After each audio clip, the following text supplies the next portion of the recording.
सिर्फ सच।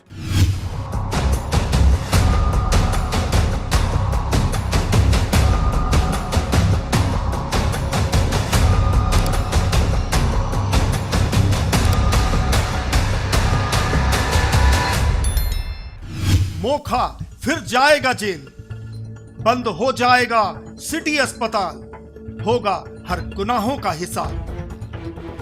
हाईकोर्ट की इंदौर बेंच से नकली रेमडेसिविर मामले में आरोपी सरबजीत सिंह मोखा को जमानत जरूर मिल गई, लेकिन कहानी यहां खत्म नहीं होती। सरबजीत मोखा का गिरेबान अब ईडी ने पकड़ लिया है।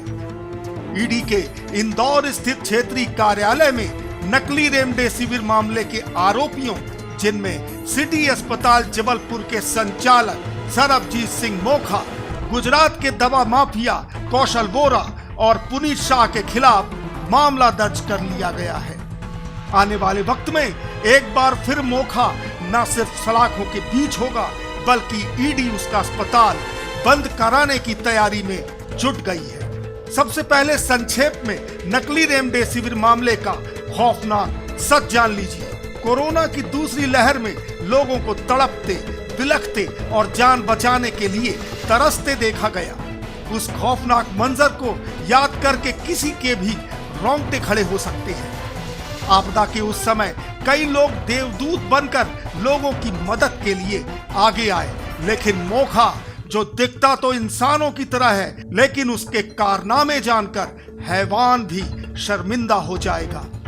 वह उन लालची लोगों में शामिल था जिन्होंने इस आपदा को अवसर बना लिया।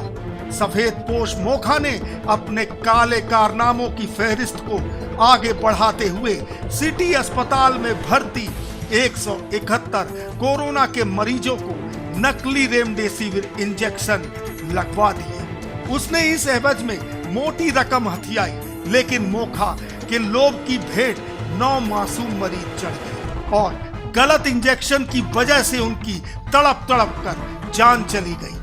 इस सारे मामले का खुलासा गुजरात पुलिस द्वारा मोरबी में 1 मई 2021 को मारे गए एक छापे के बाद हुआ।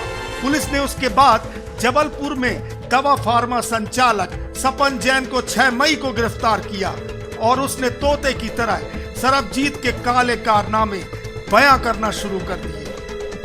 मोखा ने कुल 465 नकली रेमडेसिविर इंजेक्शन गुजरात से मंगवाए थे और वह उन्हें सिटी अस्पताल में धड़ल्ले से चलाता रहा। पुलिस ने उसके बाद कार्रवाई को आगे बढ़ाया और सरबजीत मोखा, उसकी पत्नी जसमीत, बेटे हरकरण, अस्पताल की मैनेजर सोनिया खत्री, केमिस्ट देवेश चौरसिया पर मामला दर्ज कर लिया। उसके बाद आरोपी जेल भी गए और पुलिस ने इस बीच चार्जशीट भी दाखिल की।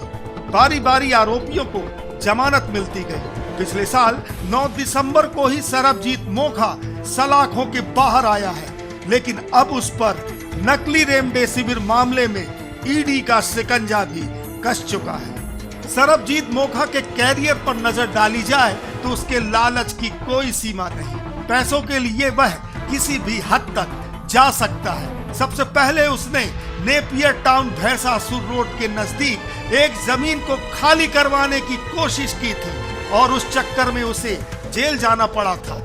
उस वक्त वह मार्बल सिटी अस्पताल का डायरेक्टर था।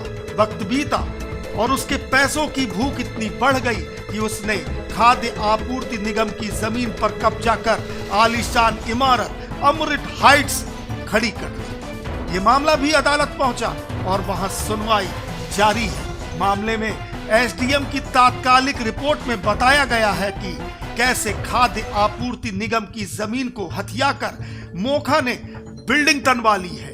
अब वहां मोटी रकम देकर फ्लैट खरीदने वाले लोग भी पूरी तरह फंस चुके हैं कि न जाने कब कुर्की की गाज अमृत हाइट्स पर आकर गिर जाए। सरबजीत मोखा के अंदर मौजूद लालच का अजगर हर बार मुंह फाड़े खड़ा रहा और बारी बारी मोखा पाप करता गया। फिलहाल नकली रेमडेसिविर मामले में जमानत जरूर मिल गई, लेकिन जमानत का मिलना बाइज्जत बरी होना नहीं होता।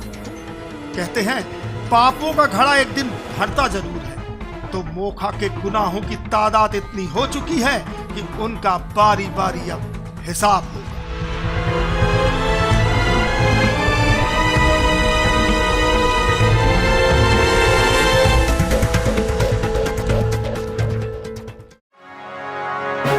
सिर्फ सच।